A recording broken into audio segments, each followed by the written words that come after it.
যুবক ভাইয়েরা, আল্লাহকে ভয় করুন। ওই ভয়াবহ দিবসের কথা স্মরণ করুন যেদিন আপনার জীবনে সব সুখ ও আনন্দ বিলাসকে ধূলিসাৎ করে দেবে। সেই দিনের কথা স্মরণ করুন যেদিন আপনি হবে নির্জন কবরের একা বাসিন্দা। সেদিনের কথা স্মরণ করুন যেদিন আপনার সন্তান সন্ততি, স্ত্রী, পরিবার, আত্মীয় স্বজন, পাড়া প্রতিবেশী, ধন সম্পদ, বন্ধু বান্ধব সবকিছু থেকে আপনি বিচ্ছিন্ন হয়ে যাবেন। কবরের সংকীর্ণতা ও ঘুটঘুটে অন্ধকারের কথা কি আপনার একবারও মনে পড়ে না? কবরের বিভীষিকাময় ও ভয়ঙ্কর অবস্থা কি আপনার স্মরণ হয় না?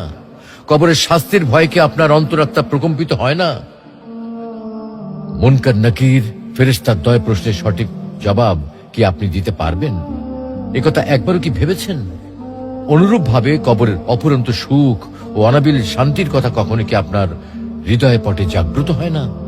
তাই বলছি, হে যুবক ভাইয়েরা, আর দেরি না করে দ্রুত ছুটে আসুন মহান আল্লাহ রাব্বুল আলামিনের বিশাল ক্ষমার দিকে, মহান আল্লাহ রাব্বুল আলামিনের রহমতের দিকে, মহান আল্লাহ রাব্বুল আলামিনের অনুগ্রহের দিকে।